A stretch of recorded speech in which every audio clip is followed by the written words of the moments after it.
when you look at these bowl games, there are 9 SEC bowl games. I'm going to power rank the games from the games that I am least excited about, that I could do without. I'm going to watch them all, by the way. Let me go ahead and say that. I'm a college football junkie, SEC football junkie. I'm going to watch them all. But I'm going to power rank them from worst to best, least watchable to most watchable, from least intriguing to most intriguing, however you want to label it. So with that being said, guys, we start at number 9. We'll start from the bottom and go to the top. We start at 9, dead last, and it is the Music City Bowl. The Auburn Tigers taking on Maryland. Not a lot to say about this one. I got to be honest with you. Auburn, and again, by the way, guys, we will preview all these games. The plan is to preview each and every single game, but from an entertainment standpoint, I don't know what there really is to say about Auburn and Maryland. Two not very good teams. Auburn, I think it'll be interesting to see how they respond after that Iron Bowl heartbreak, if you will. But same team that lost to New Mexico State, obviously. Maryland just is sort of there.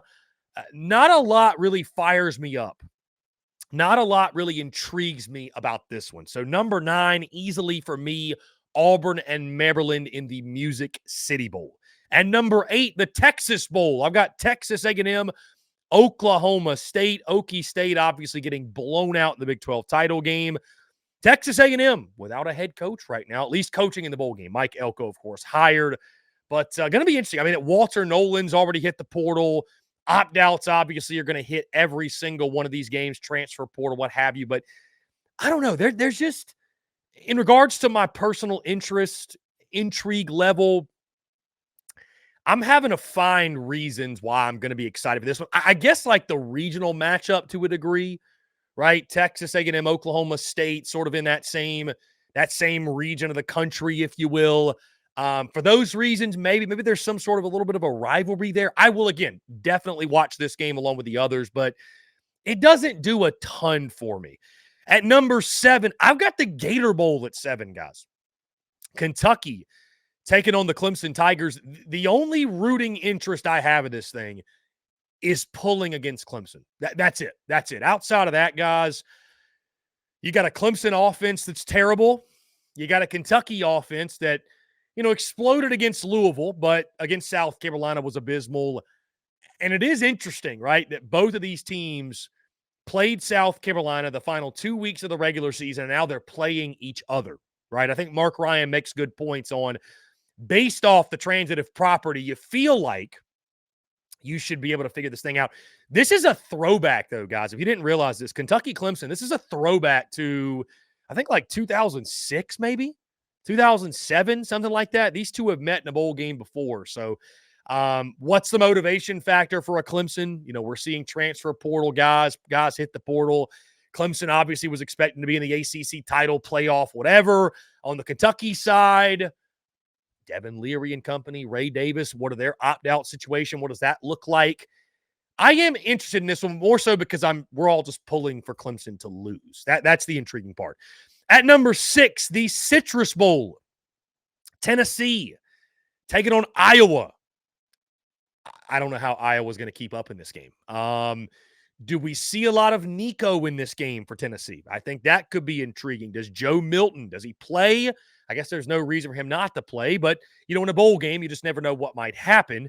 Can Iowa score, or is it free beer for the folks at that golf place or whatever? I don't even know where it's at, but they ran the promo free beer until Iowa scores, and it was drinks pouring all night long. So they're doing that again.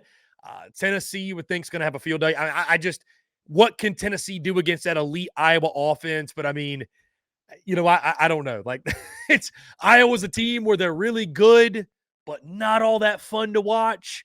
And then Tennessee, I'm just curious how they combat that. And if they get rolling scoring, there's just no way Iowa's going to keep up. At number 5, guys, I got the ReliaQuest Bowl, LSU and Wisconsin. I'm excited for this because I think we're going to be watching the Heisman Trophy winner play in this game. Jaden Daniels, there's been no announcement. There's been no news that he is going to opt out of the game. I do think more than likely Jaden Daniels will win the Heisman, guys. We'll talk about that a lot more tomorrow in regards to who should be the favorite. We'll break down each candidate, stuff like that. The 4 candidates have been announced. The Wisconsin side, interesting year for them. Luke Fickell, first-year head coach. I think it's going to be a slugfest to a degree in the trenches. That'll be a lot of fun to watch. LSU, though, I think you start getting into these games, guys, my top 5. The crowd out there that loves to argue that bowl games don't matter, that they just mean nothing.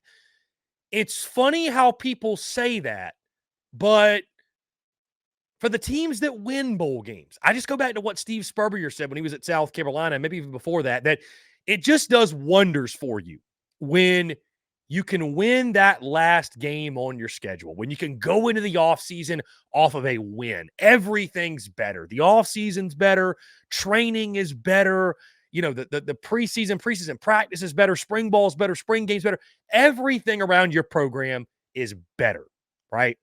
So for an LSU team, LSU program looking to launch into 2024, I do think a lot of good could come from a win in this ball game. At number 4, guys, I've got the Peach Bowl, Ole Miss and Penn State.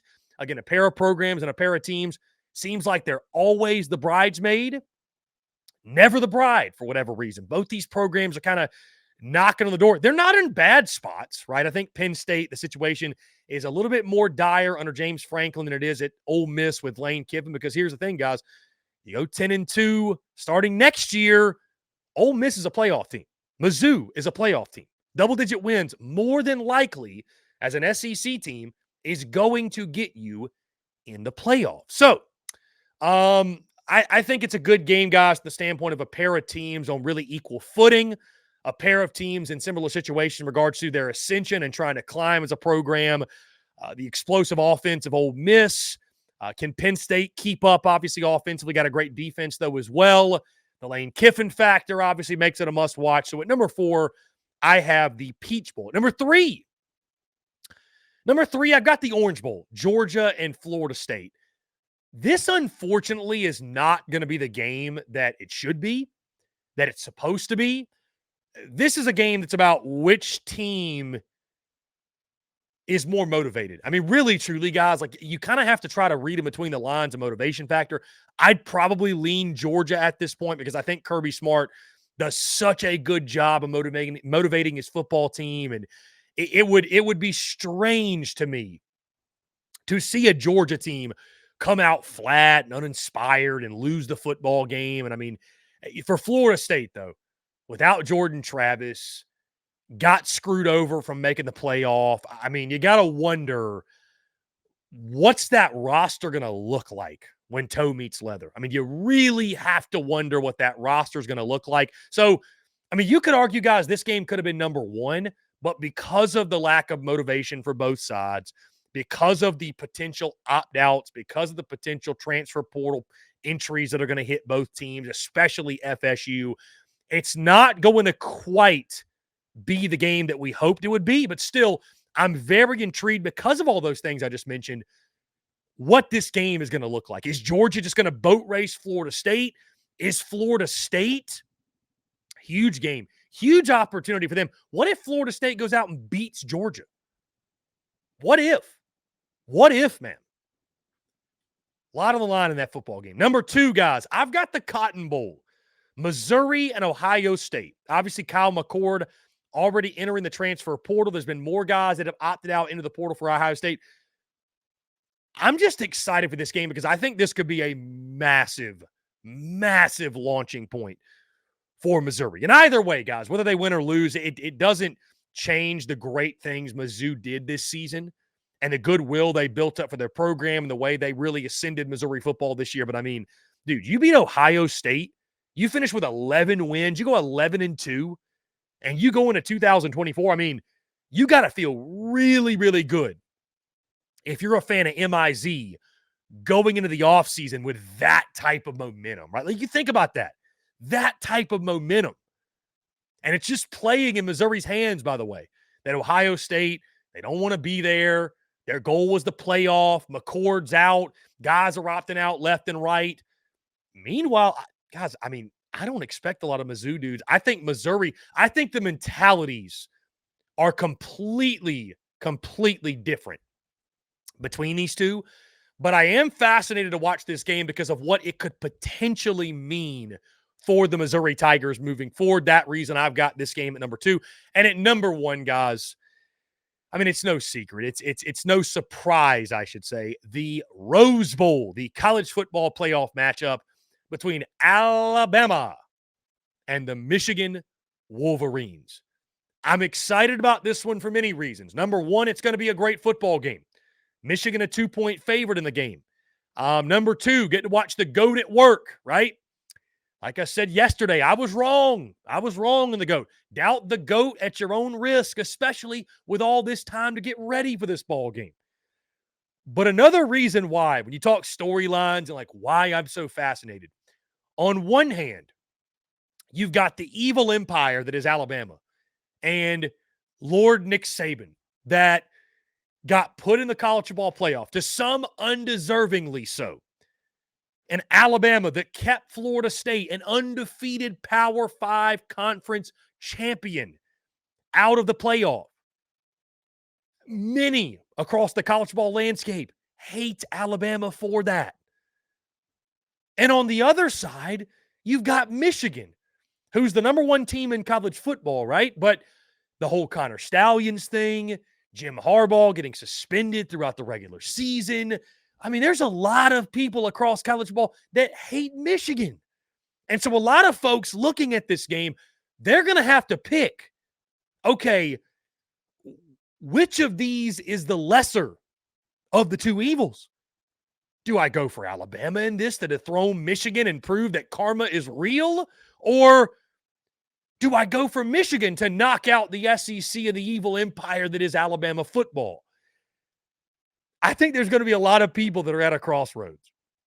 Still, guys, going to be a great game. This is obviously, again, obvious reasons, the game I'm most excited to watch. Cannot wait to take in this game. And, guys, you could even add in, by the way, Texas is going to be in the SEC next year. How about that Texas and Washington game that'll follow right after that one? So don't believe the skeptics when they tell you that bowl season's no good anymore. Bowl season sucks. Bowl season's around the corner, and I personally cannot wait.